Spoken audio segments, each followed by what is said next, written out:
Hello, my name is Rich Howard, owner of Architectural Builder Supply. This video is to bring you a closer look at the Rixson number 147 pivot set, 1.5" offset WSP white suede powder coat. You don't see, white WSP is a finish that ASSA ABLOY is offering on many different hardware products, weather stripping, obviously pivots. They're going to be able to provide it on lock sets, trim and auxiliary hardware. And this is the first piece of WSP that I've seen from an ASSA ABLOY company, Rixson in this case, or Sargent, or Rockwood, or Pemco.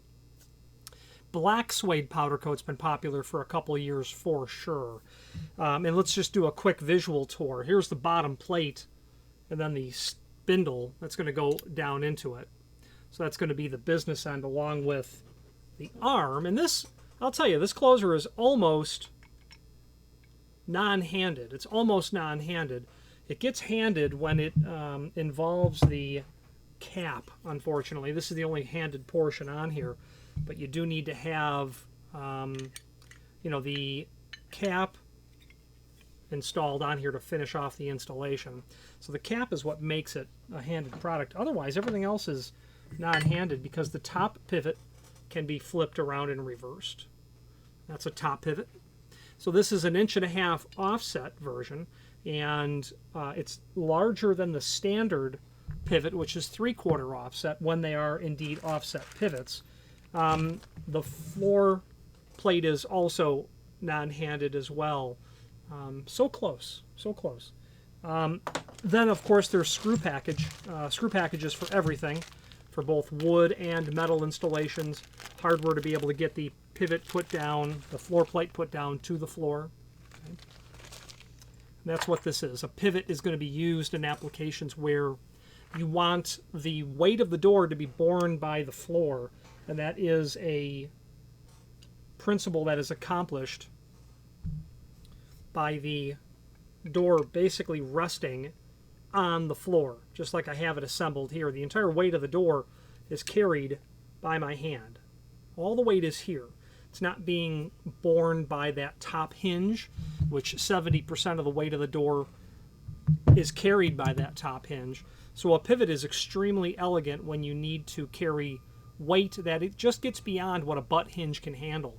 Now, there are butt hinges that can handle several hundred pounds, but the regular run-of-the-mill hinges that we'll all bump into really are going to top out, depending on the volume, low, medium, high, maybe 225 pounds. Also at that point, you have a problem with the frame hanging all that weight as well. So if you get a door, and this client's application is not for weight, and I'll show you what drove the client to purchase this 147 1.5" in white. And the white was as important as everything else, which you'll see.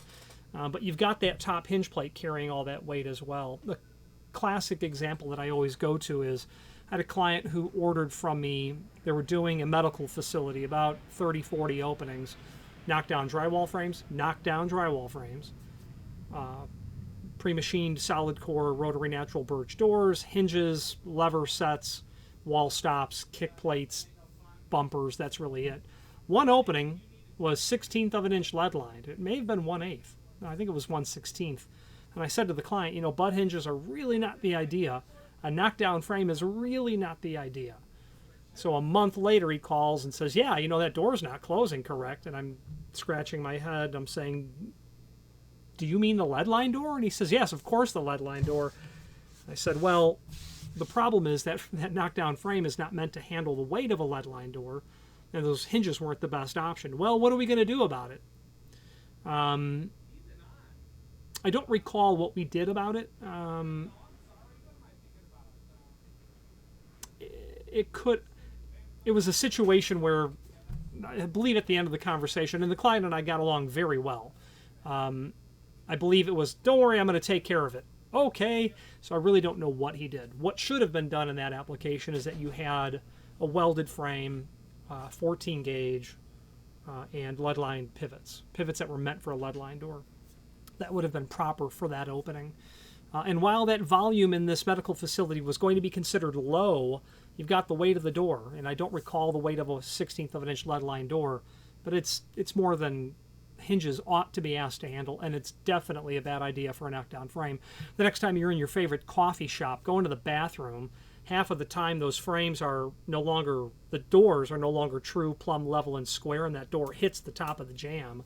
It's because the frame is no longer rectangular, it's now a parallelogram. And that's a knockdown frame for you. So you're going to use a pivot in an application where you have weight, or in this application for this client, it was an unusual situation, which I'll show you in a moment. But that's the hallmark of pivots. Now you have, in the world of pivots, you have really just offset and center hung. Offset means the vertical axis of pivoting is offset from the face of the door to that vertical axis of pivoting. If this is the face of the door, my pivot point is going to be 3/4 offset or 1.5 offset. Why you would use one over the other, and it's just simply a matter of clearance. Do you need to throw that door out further to get out and around if you were going to go to a particular degree of opening? This client in their application certainly needed to have 1.5 offset for 2 reasons. They do have applied material on the door and frame, plus which didn't require the 1.5, but also what I wanted to do was with the greater 1.5 offset to move that arm closer to the bottom of the door, get more of the pivot underneath the structure of the door itself, because this client has applied molding and things of that nature. It's not very heavy, so I'm not concerned about the fact that a 147 1.5 can't carry the same weight as a 147 3/4 inch. This door is probably not more than 150 pounds, so I'm really not concerned with it. Center hung pivots are pivots that have the vertical axis of pivoting coming down through the center of the thickness of the door, and a very different animal. Can be single acting or double acting, but center hung will be a different conversation. So now at this moment, let's now switch to the screen view where we can take a look at this client's particular application and what they were looking to solve. It's pretty fascinating. So let's do that now. If you are enjoying this video, please click thumbs up or like, and also please consider subscribing to our channel. Let's move on to the rest of the video. Before we get into what this client was using this all for, let's look at some images of the pivot set. There's everything that's in the box. And this is all powder coated, by the way. Powder coating is a very durable paint process. And you'll note that they call it WSP. That stands for white suede powder coat. I think that's meant to infer that there is a bit of a texture on the hardware. You can see the evidence of the fact that this is a sprayed finish. And if you ran your fingers over it, it's not as smooth as glass would be. And I think suede powder coat, black or red or white, I think it's a marketing term. I think it's meant to say, if you bring to our attention that there's a texture to it, yes, that's suede. That's suede that you're feeling. So because it's not plated, it's not going to be a glass-like surface. There's the bottom floor plate with its thrust bearing. The arm, that arm can be used on either left or right hand doors. We also have 2 final images to take a look at here as well. The cap, that's unfortunately the one part of this that's not reversible. I imagine it would take redesigning the arm to make that happen. And then your screw packages. Okay. Now, moving into this client's application, we can start to see here what the client's doing, and their issue is they can't get the door open as far as they want to get it open. And the message from the client originally is doors are 1 3/4 thick with 3/4 applied moldings. Wall also has 3/4 applied molding. Base molding is also 3/4 with a 3/4 shoe molding. Doors are 8 foot tall. Are there any options for an invisible hinge? Or do we need to use a pivot hinge? And if so, do we need one in the middle of the door? Photos are here.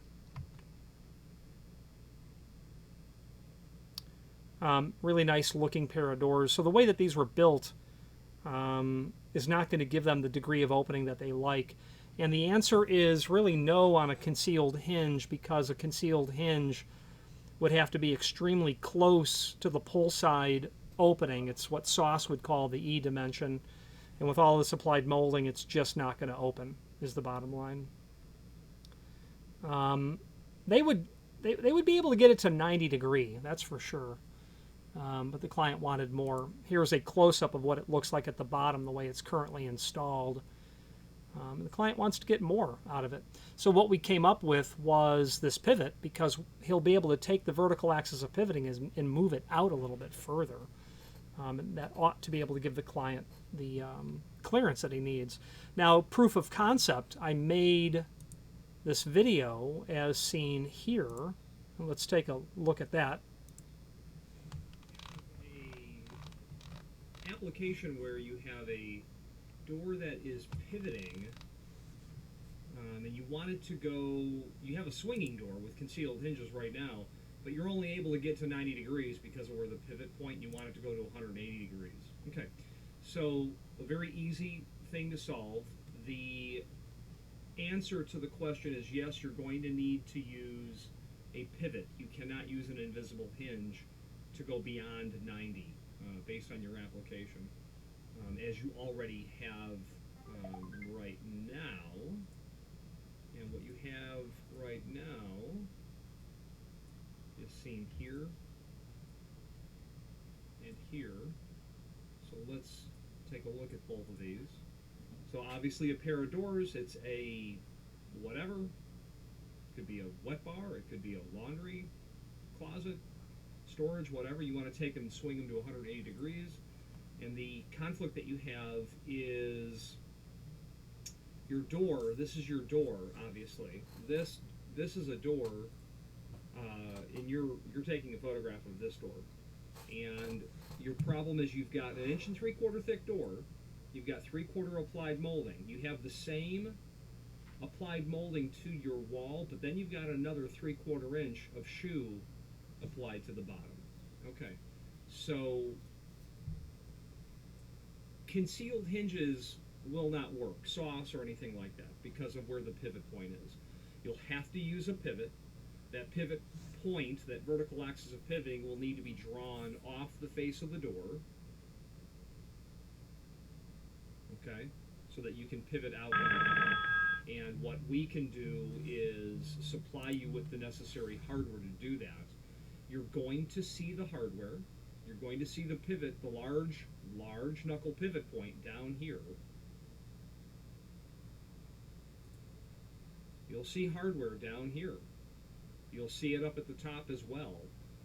Your question is, do you need an intermediate pivot? The answer is, you don't require one in order to get the door to hang, but it's considered best practice, and in fact would be considered incorrect installation if it was not used. So can you do it? Do people do it? Yes, all the time. But it would be incorrect to do so. This line represents the additional 3/4 inch applied to the wall. This line represents your applied molding. When you add your pivot, and here's your wall, here's your door. When you add your pivot, your hardware is going to sit down here. The arm is going to get chiseled up in here. The issue that you're going to have, and just doing an incredibly out of scale, not correct sketch,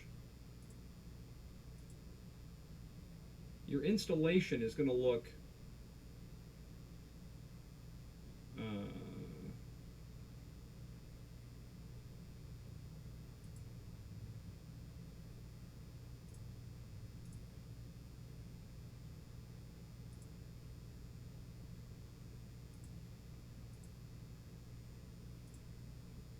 something like this, where all of this is going to be your arm.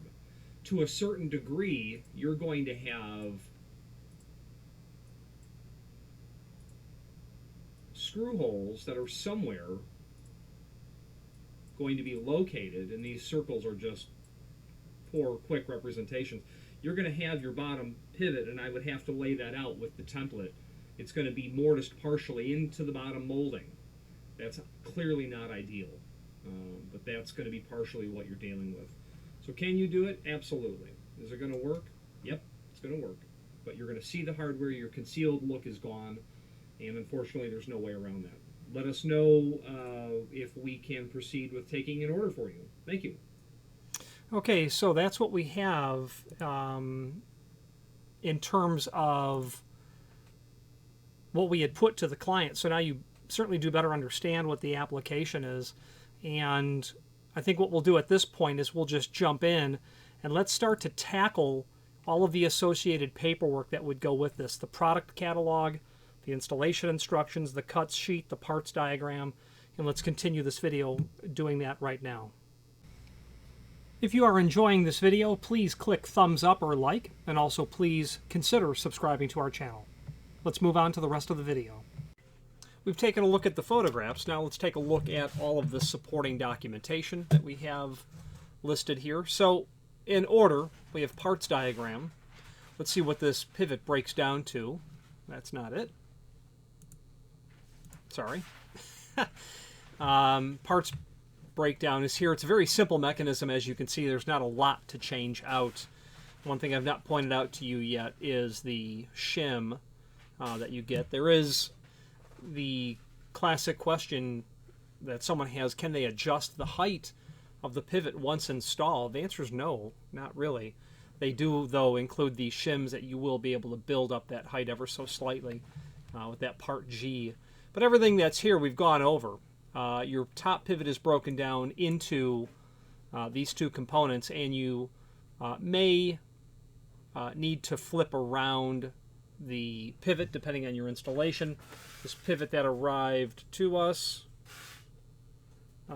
is the one that we're showing here is a right hand.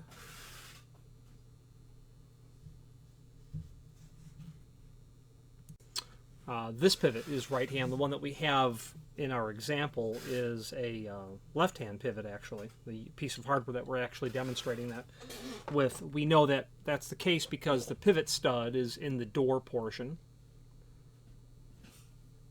So you can reverse that, remove the hex cap, and move that pivot stud to the other end, should you need to. Part D is the cap. That's where the handing of this item comes into play. The arm and locking screw they also list as a handed item. I'm not seeing that at all. How this is a handed product. You should be able to flip that over end for end. H, the spindle stud that's here, and then your floor portion, or the bearing portion of that. Then, of course, all the screw packages that are listed here that we showed earlier. Cut sheet is the next document. This is going to be right out of the manufacturer's catalog. So the 147 is as we said earlier, is a offset pivot. We happen to be dealing with the 1.5" offset version. And the notable characteristic of this pivot is that it is a heavier version of a standard offset pivot. It's going to be rated for 600 pounds. When you're dealing with a 3/4 inch offset, 1.5" offset will have a revised door capacity of 350 pounds. These can be used most definitely in exterior or exterior applications. Extremely robust, durable, reliable, very heavy door volume application rated. A common question that we get is when someone is ordering a pivot, they clarify that they need to be sure that they're getting the top pivot as well. Well, the odd thing about pivots is that the part number that you use, it includes the top and bottom. You can order the bottom without the top, but you have to go out of your way to specify that. What it doesn't include would be intermediate pivots, and my client on this project had asked if intermediate pivots would be required, and they're most certainly strongly recommended because you want to keep the door from bowing or warping.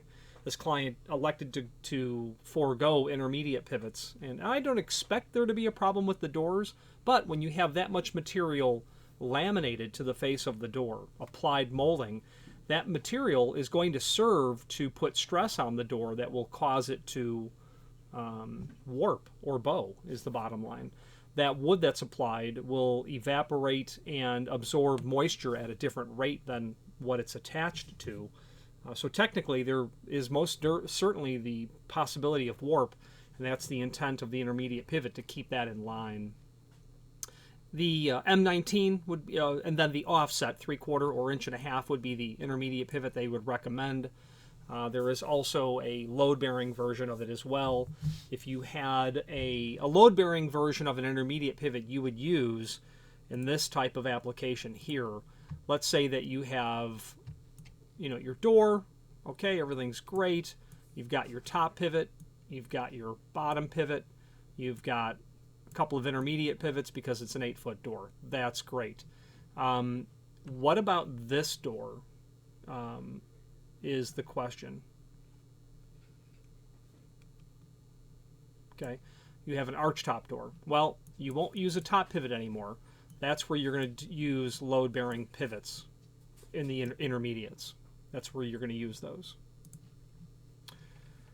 Door edges must be beveled 1/8 and 2. That's 1/8 of an inch for every 2 inch in door thickness, and I'll show you why the template calls that out and why so.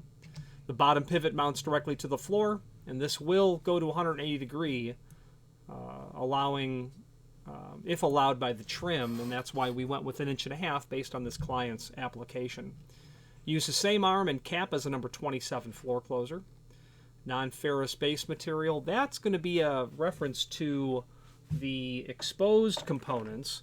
That bottom arm is most definitely going to be made of steel. So the parts that you see, that'll be a brass base material. This is where they talk about doors 60-inch and over are to have an intermediate pivot, and then every 30-inch after 60-inch, you add an additional one. So once you get past 90-inch, you'll add a second intermediate pivot, and so on. 1.5 offset for doors with cladding or frame molding. We have both. Well, we don't have cladding, but we have molding applied. You can do extended spindles available in 1/2 inch increments up to 2 inch. That would be the length of this doodad here. This can get much longer. The reasoning is you might have an unusual floor condition.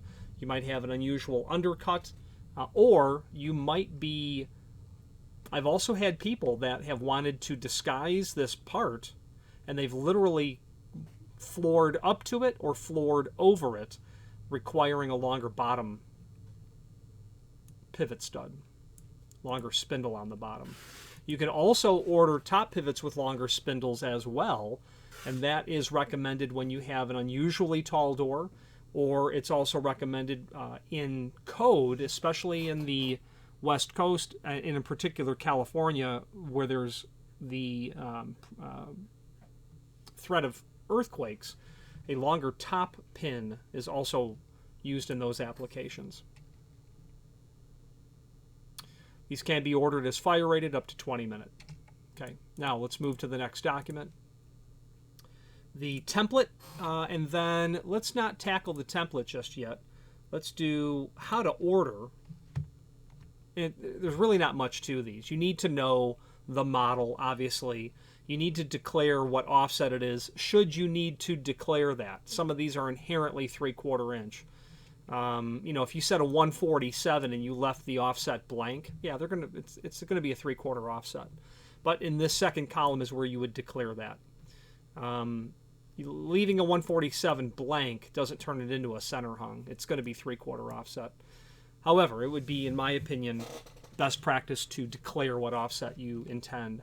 Any sort of options would happen in here, such as a 587 arm, which would be a side load arm, fire ratings, any sort of special layout if you had this hardware being used with a particular unusual other piece of hardware that the factory needs to provide you with templating so that the installation is compatible. That's where that would go. Longer top pins, LTP, less top pivot. That's how you would order the entire set without the top pivot. Your handing and then your finish. They don't have WSP listed here. That's just because it's an older, this document predates WSP, obviously. Okay, let's take a look now at the template and then installation instructions. And that's really where this conversation will begin to have some value. So this is a template. Doesn't look like much, but it's pretty simple and straightforward.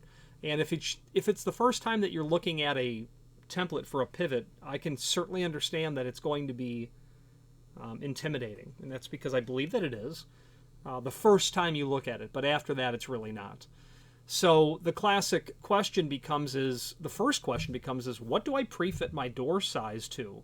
I have a 3080. What's my net door size going to be? Well, the manufacturer gives us all of that information, basically. So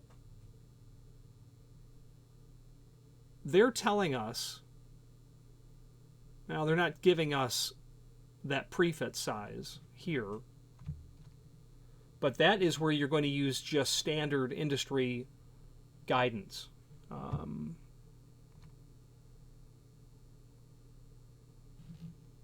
Though they do actually provide it, which I wouldn't recommend using this.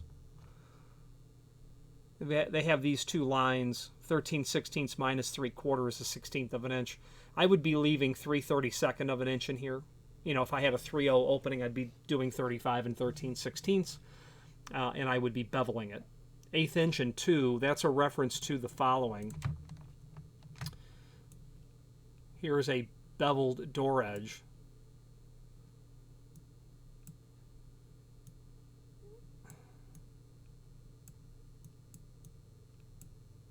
That dimension is 1/8 of an inch for every 2 inch in door thickness that you have.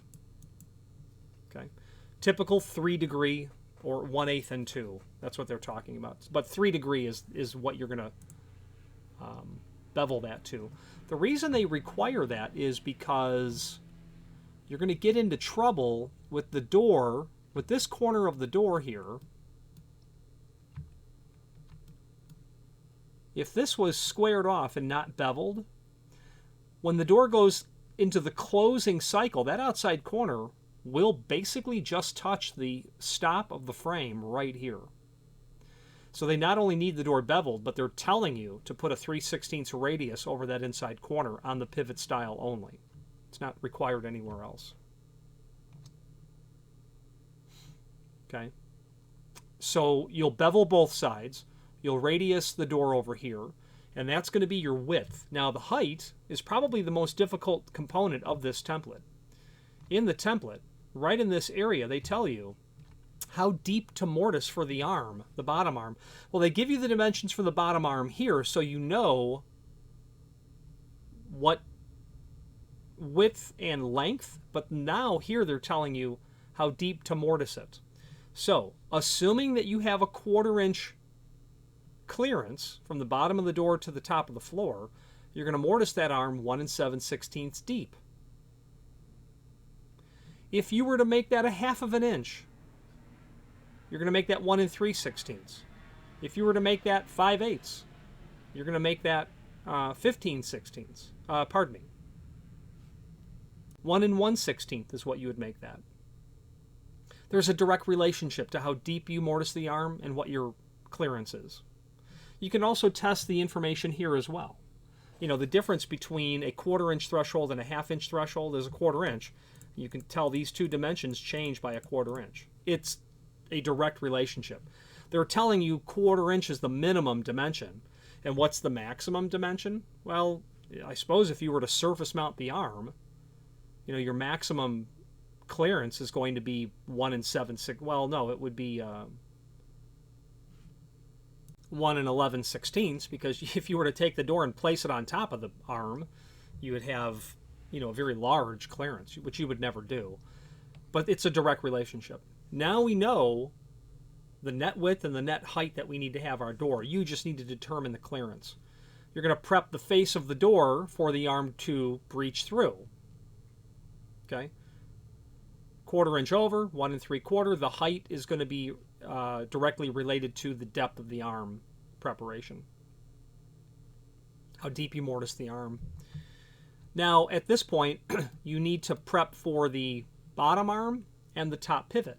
And as you study, they're going to tell you exactly where your vertical axis of pivoting needs to be. This, the y-axis, and the x-axis. Okay, so it's an 1.5 inch offset. So the y-axis is going to be 1.5 inches from the face of the door to that imaginary vertical line. From there, you can then lay out the rest of your dimensions. And if you wanted a direct relationship, 1.5 inches from the face of the door, 2 3/4 back, it's going to be the back side of the arm. So from the face of the door to the back side of the top pivot, that's going to be 1.25 inches. So that's where that's going to be placed. Then you have all the rest of the dimensions to trace this out on the top of the door. The top of the door also has to be mortised for the pivot to come through. And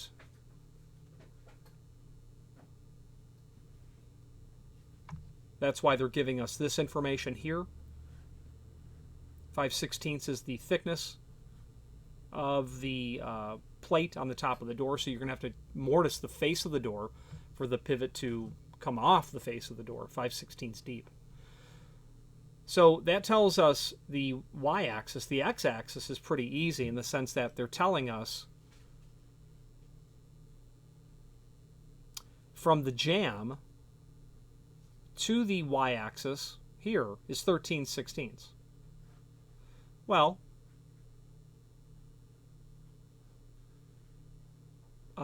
that pretty much sums it up. There's not much else to really discuss about that. They're telling you how far over to put it, and that's where you will place it. And as you can tell, that dimension is going to be independent on whether or not you have a 1/16 of an inch here, or you have 3/32 or an 1/8 of an inch. It's just from the rabbet to that portion of the vertical axis of pivoting. So now you know where to place it in this relationship and this relationship. The rest is carpentry work.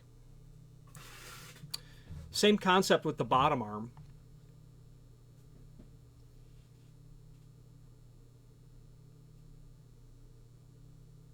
You know that you have your vertical axis of pivoting.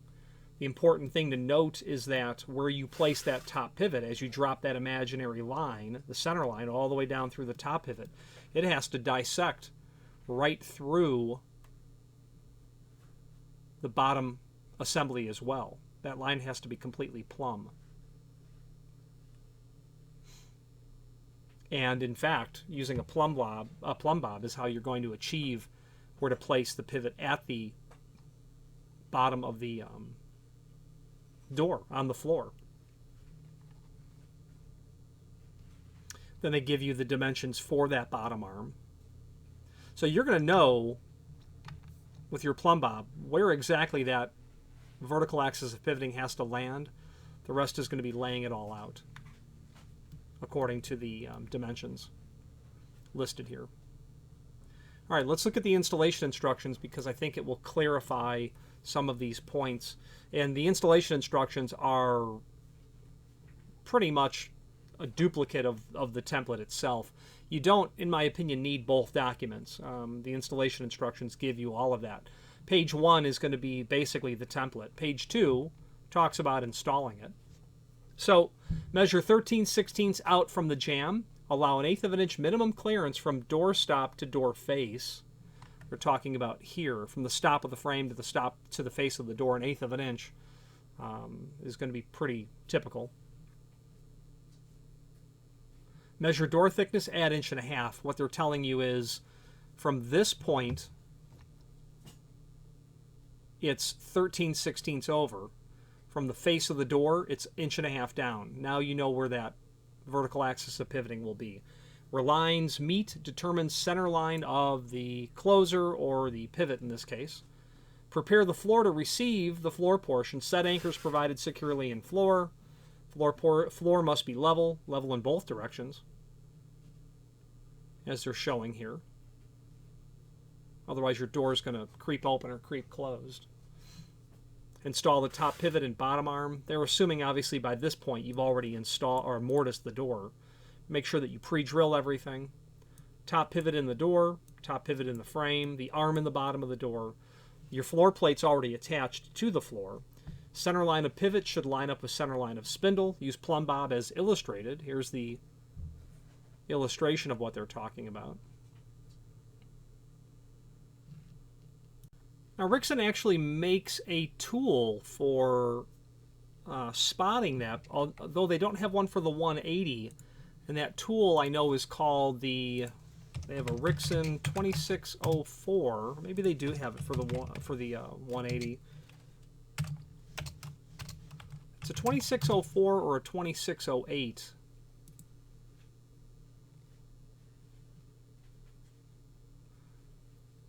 Yeah, I believe the 2604 is the one that you would use.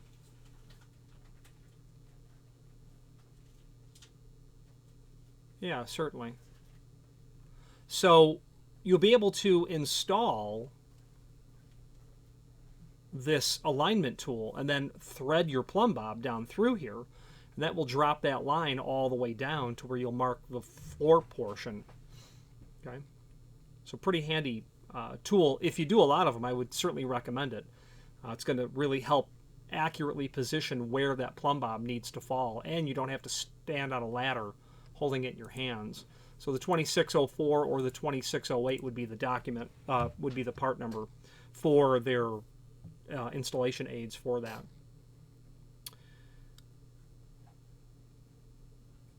They're showing you how the top pivot needs to be arranged. The spindle is going to come up through the bottom pivot into the top portion. There's that shim they're showing you should you need to use that. I don't think that you would, assuming that the height is calculated correctly and that you don't have trouble with your door.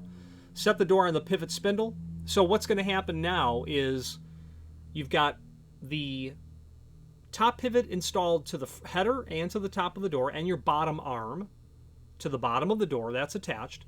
Your floor portion is secured.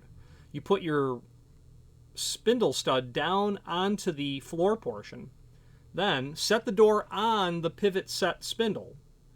Push item 1 top pivot pin into place. So you have the top pivot pin and its cap removed from the door portion of the top pivot. You've got that all removed. You set the door down in place, tip it in, and then drive your top pivot pin and then secure it with the cap, and that's what's going to keep the door in position. If the door drags at the floor, loosen arm locking screw and raise door to desired clearance and insert one or more 1/16 of an inch shims. Retighten arm locking screw. The arm locking screw is that very large bolt that is seen here, and bear with me. Right here, large threaded bolt. Put arm cap on arm and secure tightly with cap screw furnished. Just put that decorative cap on there, and then you'll put one little tiny screw in there. That's what's going to keep it finished. And now your installation is completely done. There's nothing else to do at this point. Before we go back to the camera, I'll link here to the manufacturer's page. That's going to allow you to review not only all of the Rixson products that we sell, but also a link to the manufacturer's website, as well as a link to the full product catalog. Other encyclopedic documents are here. Prior versions of the catalog. An encyclopedic document identifying the product that you have. Rixson has been in business for well over a century. You can imagine that people call and say they have this item that they have no idea what it is, but it says Rixson. This is a great document to look at to help determine what you're dealing with. There is also a document on a discontinued electromagnetic deadbolt that they made. Pardon me, just an electrified deadbolt. 401 series. Very rare. I've only bumped into one client who had an installation of this over the decades. We're able to help get the client the material he needs to replace that. Prior versions of the catalog are certainly here. There's a 2010 catalog. There's also a 1920 catalog. Happen to have that scanned in here. That's for fun if you want to see what Rixson was making 100 years ago. Let's wrap up this video on camera. If you are enjoying this video, please click thumbs up or like, and also please consider subscribing to our channel. Let's move on to the rest of the video. Let's do a final visual tour of the parts. So here's our top pivot. This is going to be, of course, this will be a left hand the way that it's arranged at this moment here. When you're installing it, you're going to put an Allen wrench into here, unthread that cap, and at that point your pivot pin will come out. Your top pin will come out. So when the door, installing the door, this has been secured to the floor. Your spindle stud is sitting there. The bottom arm has been mortised, and here's that large locking bolt, has been mortised and attached to the door. Okay? Yes. Okay? This is attached. You'll take the entire door and you're going to put it on top of this unit. On top of here. You're going to, at that moment, because you have this removed and both the header and the door attached, bring it into place. You'll then insert the pin from the bottom here up into the top header portion and tighten that cap. That will conclude that installation. The door is now securely hung in the unit. Okay? At that point, your job is to raise the door so that you are in the proper position if that's necessary. You'll then tighten your bolt. Okay? Once that's drawn in and then made secure, here is when you then bring your decorative cap and finish off the installation. That's how you're going to do this. So it's easy when it's explained. I think there was a time when a pivot was a piece of hardware that I had never prepped for on a door.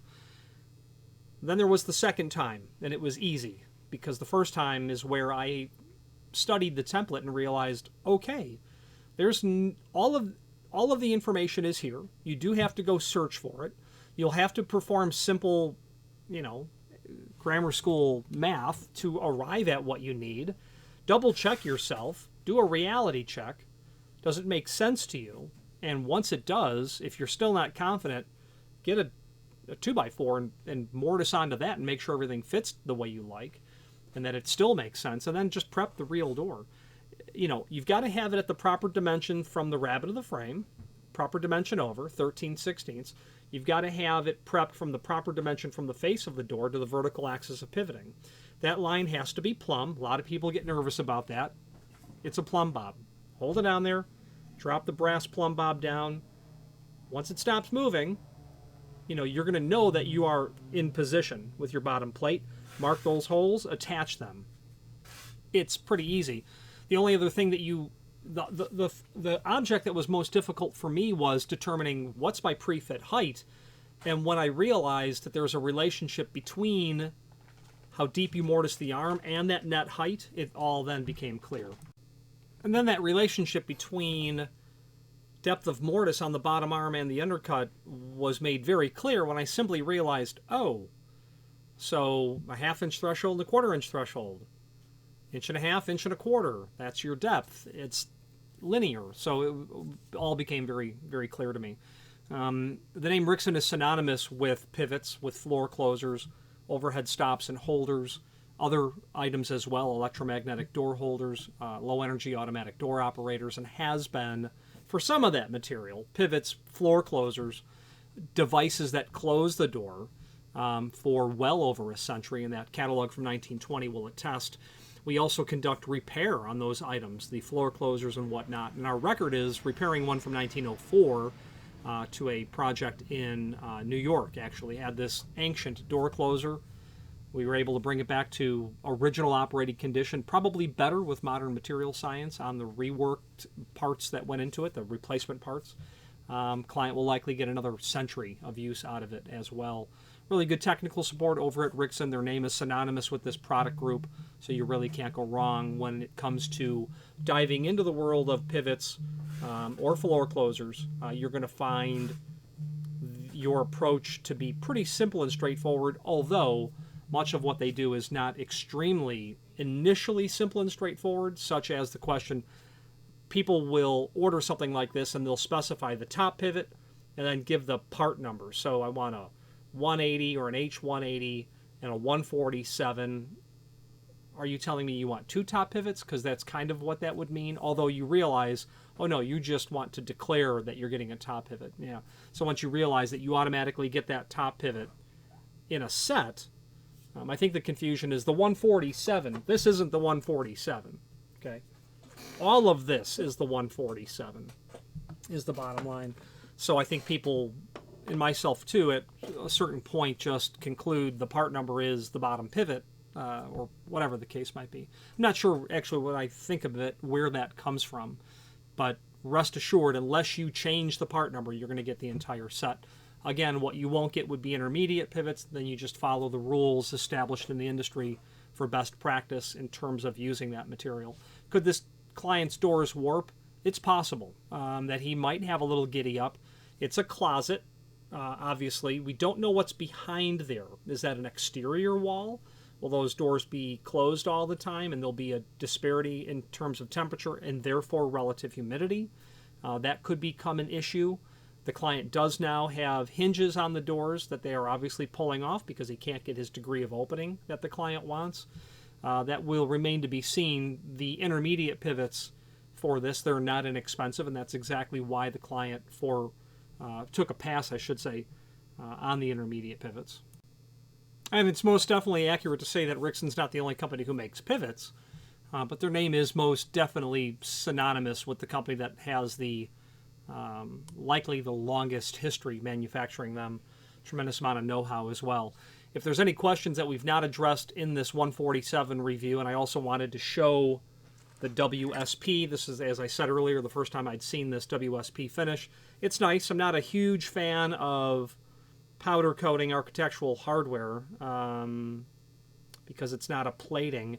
Powder coating is a very durable process by which to finish something, extremely durable. I've seen videos of someone taking a hammer and cracking the surface of what's been powder coated, and that paint does not flake off like you would see in a plated product. Any questions on the 147 1.5" offset or any other Rixson product, please feel free to reach out to us. And thank you. Again, thank you for watching, and if you've enjoyed this video, please click thumbs up. Please subscribe and maybe even send the video to someone that you know. Thank you.